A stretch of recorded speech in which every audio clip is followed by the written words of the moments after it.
Hey there, how you doing? Welcome to episode 1 of my Let's Play of Kenshi. I did a poll and I asked if anyone wanted to see a Kenshi Let's Play, and a lot of you guys, well, a lot meaning like 10 out of 11 people voted yes, and I figured that was good enough for me, so nobody specified what they wanted to see, so I decided we're going to do Kenshi. Anyway, let's get down to business. What's the goal of this Let's Play? Because I am going to set a goal, and there's going to be a little bit of, I guess, RP in here. Because I don't normally do that when I play Kenshi, so I wanted to do it for this series because I thought that would be fun. I thought that would give us, something to do. We're working here with Erytheos. He's going to be the champion of this playthrough, okay? And his backstory is essentially that, he's Okran's weakest warrior. I mean, if you open up his stat sheet, he's got, like, no skills, right? I mean, the guy's, like, not good at anything. So we're going to rectify that. We're going to fix that. We're going to make him into Okran's strongest champion. That's always been his dream. He couldn't become a paladin. He didn't qualify. But he doesn't hate the Holy Nation or anything like that. If anything, it made his conviction even stronger. He survived the trials. He survived everything up until his age in this world of Kenshi, which is, as you know, a pretty harsh world. So he's got some goals that he wants to fulfill, and one of those things is basically proving to the world of Kenshi that humans are the sole inheritors of what the ancients created, that skeletons are responsible for all that is wrong with the world, and that he's going to right those wrongs. He's going to go to Black Desert City, massacre all the skeletons. He's going to destroy the Shek Kingdom. And just because he's such a big fan of the Holy Nation and the Holy Phoenix, I'm going to go ahead and destroy the UC as well. I mean, why not? It makes sense, right? So, yeah, that's what I'm talking about. Doing the dirty work. This is my first ever Let's Play, so I really got to work on trying to multitask here and, like, talk while I also play. So bear with me, because, that's going to be a challenge. I've never really tried to do that before. I don't know if anybody here really watches Samuel Streamer. I don't know if you've ever heard of him. He makes, like, RimWorld videos, and, he's really probably my favorite YouTuber, I'd say. I think he's a pretty funny guy. I think he's got some really good commentary. In an ideal world, I think I'd be able to emulate his style of sort of, content creation, but I think it'd take some time to get to that point. I mean, the guy's been streaming recording YouTube videos for years, right? So, and he also edits his videos, which I think is crazy impressive because I don't know if you've ever seen his channel. I mean, the guy uploads like 3 videos a day, and each one is like half an hour long to a bunch of separate channels. I don't know how he doesn't get burnt out, but certainly not complaining. Anyways, looks like we've got everything that we want here. Anyway, yeah, I think that this series is definitely going to be edited pretty heavily, just because I don't really want to bore anyone too much. I mean, I doubt the viewership's going to be very high to begin with, but just want to make sure that whoever is watching actually enjoys this series and doesn't find it tedious to tune in or whatever. I'm going to edit it, I think, but let me know in the comments if you'd like to see an unedited version. Maybe I can have that going on separately to a different stream of content, which would be videos that are more heavily edited, like what I posted in the past. I'm trying something new here, so let me know what you think of it. Anyway, so keeping in spirit with the guide that I made, I'm pretty much going to follow the exact same pipeline that I laid out for you guys in that video. So if anyone watched my guide and they were wondering maybe on some specifics, you could just go ahead and watch this Let's Play, and I'm literally going to go through the exact same stuff I did in this guide, but in a more long-form way. So we're going to start by trying to find some bulls around Stack and basically just make sure that, we have some money to start with before we head over to Skinner's Room and grind our sneak a little bit. And I'm still going to justify all of those things that I did in that guide with an Okranite because, well, listen, I mean, at the end of the day, I'm role-playing here a little bit, but I'm not going to role-play so heavily that this guy's not going to wear skeleton limbs. I mean, let's just be honest. You'd be handicapping yourself in a pretty extreme way by not wearing skeleton limbs. We are going to go for cleavers in this run, I think, because cleavers are the best weapon to kill skeletons with, and I think they'll not only help us against guys like Catlon and Tin Fist, but they're also just good for, well, looking badass, right? So to go into more detail on what the plan is essentially make some money selling pelts here in Stack. Then I'm just looking for one more pack. Then we're gonna basically head over to Skinner's Room. We're gonna do a little bit of stealth sneaking. Then we're gonna go ahead and raid Narco's Trap, just as we did in the guide, to get some more money. I'll go over to Mongrel. Oh, there they are. Perfect. Wild Bulls. That's where we're going to make our money. I'll head over to Mongrel, and I'm basically just going to get some robot limbs there, do a little bit of defense training. I think I will actually go ahead and make a base in this game. I don't usually make a base because, once you become super powerful and you have a lot of money, there's just like not that much that you can do with a base. But I'm going to try my best here. Let's go ahead and put these on here. Little known trick, you can actually put items into an animal's inventory if they already have that item in their inventory, up to 16. But you can't put items into an animal's inventory if they don't have it in there. Another thing that is probably worth noting is we're only going to recruit humans in this game if that wasn't already self-explanatory. It should be now. You know, Erytheos is smart. I don't think that, you know, he's going to go straight to Black Desert City and kill all the skeletons. I mean, he might steal from them. In fact, actually, we're absolutely, most definitely going to steal from them. But he's a smart cookie. You know, he's very fervent in his beliefs, you know, related to Okran, but he's not stupid.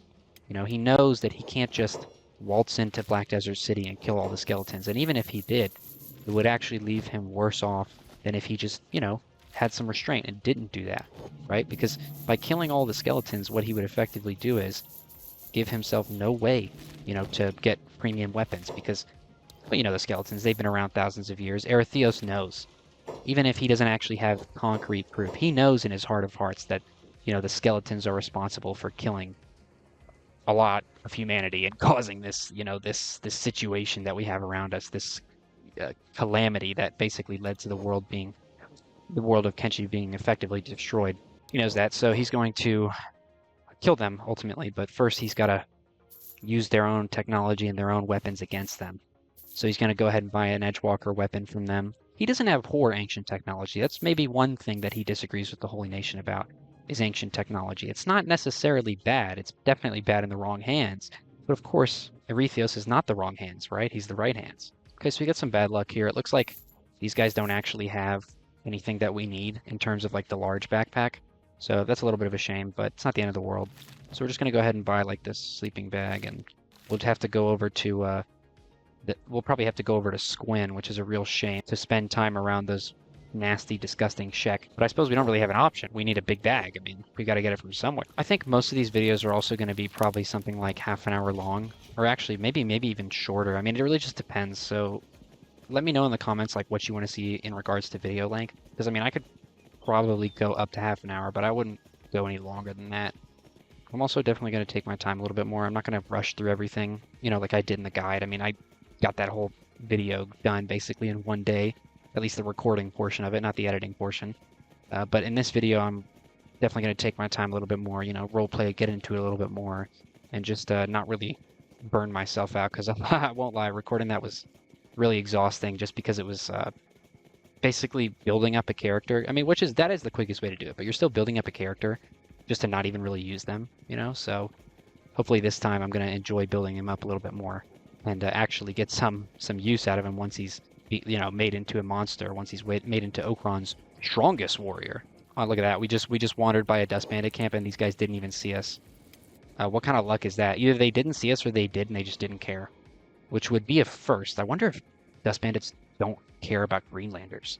I highly doubt it. I've never played a Greenlander before though, so I don't actually know. Yeah, but I've never really played as a Greenlander before, just because I thought they were kind of boring. And also, I'm not going to lie, I'm a huge fan of skeletons. I still am, but you know, the other races are growing on me. I played as a Scorch Lander a lot recently, and I thought that was a lot of fun. I didn't just do it for the guide. I also played as a Scorch Lander just on like a solo character when I was getting to grips with the game. And I think Scorch Landers are really cool. I mean, they're basically Greenlanders, but like 10 times better, and they look cooler as well. I mean, just think about it. Like, why do Scorch Landers get such a big bonus to their dexterity? They get a bonus to sneaking. They get a bonus to basically every skill that matters. Greenlanders get no penalty, sure, but they don't get any bonuses to good skills. I mean, they only get bonuses to base building skills, which are basically useless, in my opinion. Certainly not ideal as a main character, unless you want to traverse the Holy Nation, but if you wanted to do that, you could just be a Scorch Lander, right? Erytheos waits for the shop to open. He needs to purchase a large backpack. Hello, good friend.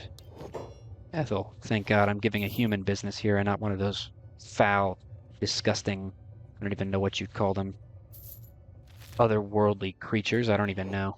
So I'm just going to head into the bar here, but there's probably only going to be Shek here, to be honest. Yeah, that's what it looks like, even if there is Ruka. I can't handle this city. Flatskin. You know what? You're right. I can't handle it yet, but you just wait. I'll be back. I'll be back, and when I do come back, you're toast. You're toast. Maybe we should actually write that character's name down. So I think he's probably, yeah, everybody in here is a fucking Shek, man. It's disgusting. Yeah, what's your name again, woman? What's your name? Shop guard? Was that who insulted me? Surely it was someone else, right? Shek warrior? Oh, whoever it was. They don't have a name. Let's go ahead and put all of our stuff into our backpack and get the fuck out of this city. Oh, look at this. This guard's 100 guardians trying to chase me. One thing that you'll notice in this game, and I'm not, this is completely separate from the Holy Nation playthrough. The Shek are all talk and no game. They cannot back it up at all, bro. They talk all the talk, but they cannot walk the walk. I based in Squin in my last playthrough, and when I was in Squin, the 100 guardians got wiped out. And they got totally wiped out by a bunch of starving bandits and dust bandits. I mean, are you kidding me? You guys are supposed to be like some of the most elite warriors in this game, and you got wiped out by starving and dust bandits? How pathetic is that? But, that's typical for the Shek. Anyway, we're going to take a look at... Okay, 6,000 cats is a bit steep, Muko. I need to recruit somebody because I need to send somebody up to Armor King. I think, you know what, I'll just do it on my way over to Mongrel because I'm not going to have any money until then anyway, so it's not a big deal. So we're going to head out to Skinner's Realm, and we're going to do a little bit of sneak training, and then hopefully by tonight, because it's only 9 a.m. Well, it's 10 a.m., I guess. Hopefully by tonight we can go raid Narco's Trap. Oh yeah, and I want to give a little bit of insight to you guys on the microphone, because I know I've got a pretty shitty microphone, and it's actually funny. I was just watching a video that I uploaded like a couple years back. It's private now, it's unlisted, but there's a video that I made about like Skyrim lore and the Civil War and the Thalmor. And in that video I had a Blue Yeti, and the audio quality difference is just like massive. It was pretty crazy, honestly, like watching it compared to the video that I just put out yesterday, and I was like, wow, I really need a better microphone. I know that I got a bad one. I mean, I'm not oblivious to that fact, but oh, there they are. Okay, perfect. This is going to be absolutely perfect. But yeah, I mean, I know I've got a bad microphone. The thing is just like, I'm not in the place right now to get a better one. It's not even like necessarily financial. I mean, it's just about like the fact that I actually went to the store the other day to pick up this headset that I'm currently using specifically for the microphone because I knew I needed something to be able to make these videos because I literally did not have one. Since the CK video that I uploaded like 9 months ago, I have not had a working, functioning microphone. So I went to the store to buy this headset so that I could get one, right? And when I got it, I was looking at like the actual microphones. Shit. Oh, leave me alone. I was looking at like the actual microphones when I was there, and I was like, I wanted to get one, but I realized I was like, I actually don't have space for this. Like, I literally couldn't fit this on my desk, like if I wanted to, you know? Which, I mean, of course I want to. Of course I want to have a good microphone, but yeah, I couldn't fit it on my desk. So I was like, what am I going to do, you know? It's just, is what it is. So we're stuck with this for now. I will actually be able to get a better microphone, though, sometime around the end of this year. That should be when I have like enough desk space to afford myself a nice microphone. God, yeah, and I used to have a boom as well. That was so nice when I had a boom and I could just like position it any which way, and it was like perfect crisp audio, but it wasn't intrusive to my experience. Like, I really miss those days, but hopefully they'll be back sooner or later. But this is what you got to deal with now. It's what I got to deal with now, so not much we can do about it. All right, so we hit 82 stealth, which is the number I like to go for. I don't actually know why it's 82 in particular. That's just what Frankie does on his streams, and I'm just pretty much gonna copy exactly everything that he does when I'm trying to level my character in this game. Because I mean, the guy every night is able to get to like max stats in a 4-hour time span. It's pretty impressive. Actually, it's like 2.5 hours, I'm pretty sure. I watched the VODs. That's what I like to do though with these games. You know, I like to like find a game, and it's actually why you see, I guess, kind of like variety content on the channel a little bit. You know, like I uploaded some Software Inc. guides, I uploaded like that Crusader Kings video, and I've uploaded a lot of different stuff in the past that's like now unlisted, just because it's like not really what I want to put out there. But that's what I like to do is I just like to go to different games, and I just like to basically try and master them, so to speak. You know, like I'll play a game for 2 to 3 weeks or something, and I'll pretty much live and breathe it. You know, like every single day I'm playing it for hours and hours. You know, every day I'm really into it. I'm dreaming about it. I'm watching videos on it, reading threads online, whatever it is. And I basically try and get really good at it and be able to do exactly like what I'm doing now in Kenshi, for example, right? Just launch it up and completely dominate in it, right?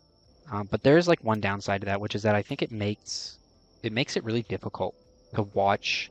It severely reduces the lifespan, I think, of a game, which is probably why you find that like, or at least I find that like I'll play this game and then I will just like suddenly like lose interest, you know? Something tells me this is oh, it actually did work out.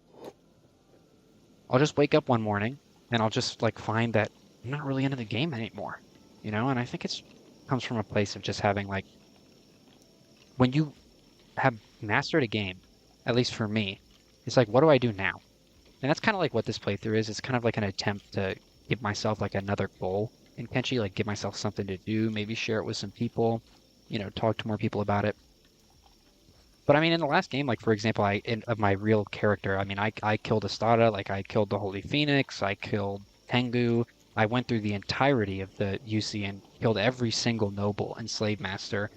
I mean, I even went, I got the Bugmaster, I got Catlon, I did all 5 of his generals, or all 4 of them, I mean. And so while it's like immensely satisfying to get to that point and to like do all of those endgame activities. Oh shit, what the fuck? Oh my god. Yeah, you really need to get in there, bro. God, he really cut it close on this one. That was the closest I've ever been. He took a while to pick that lock and then all the way until morning. But hey, on the bright side, it means that I'll probably be able to escape out of here unseen, since usually I'm leaving in the morning and he'll be leaving at night most likely. So that's nice. Looks like there's no security spiders on the ground floor, which is nice. But there's one standing guard right there, so just gonna have to keep an eye on him real quick. Make sure that he doesn't spot us. But yeah, what I was saying was, well, it's immensely satisfying to get to that point. It's also like, kind of, what do I do now? You know what I mean?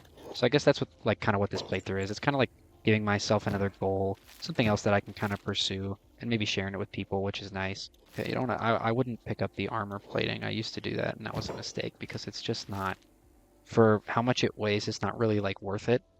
We got pretty bad luck on the ground floor, but that's not a big deal. All the valuable stuff's up here anyway, so let's head up and hopefully, yep, I thought that might happen. Iron Spider decided to move like really at the worst possible time. I used to think that power cores were like super heavy. I don't really know why. I guess I just thought because of the way that they look and how much inventory space they take up, but they're only 1 kilogram. It's the same thing for the CPUs. I mean, like, logically it makes sense that CPUs don't weigh that much, but they take up so much space in your inventory, and AI cores.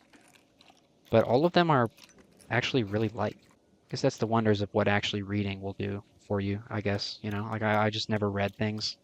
And then I acted surprised when I like learned something new when I did read them. And it does hurt my soul a little bit, like every time that I have to go sell off everything that I got at Narcos Trap. I mean, this stuff is enough to significantly advance you just by itself in the end game, right? So it definitely does hurt a little bit to have to sell all these ancient science books and whatnot. We'll get them back.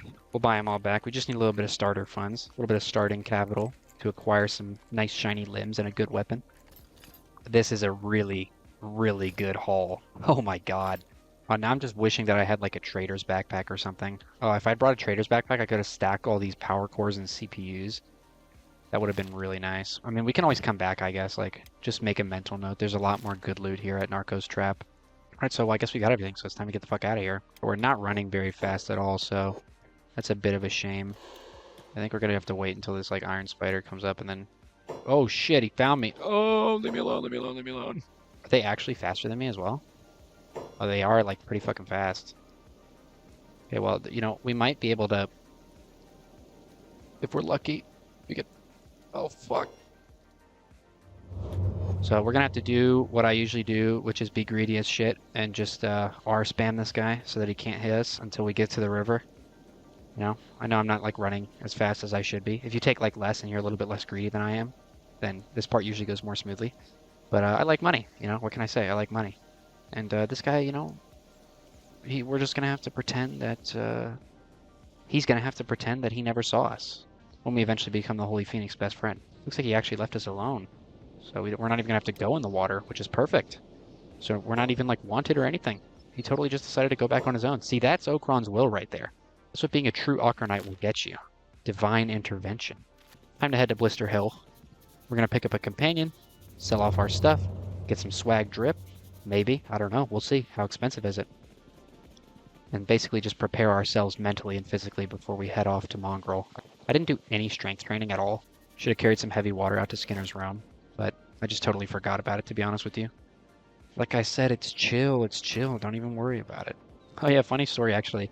Actually, during the tutorial, one of those groups of like roving paladins during my tutorial character came up to me and one of them was like, hey, like brother, we need to talk to you. And I was like, oh shit, like I got a backpack full of AI cores and CPU units and ancient science books, right? Like, leave me alone, dude. I don't want to get searched right now.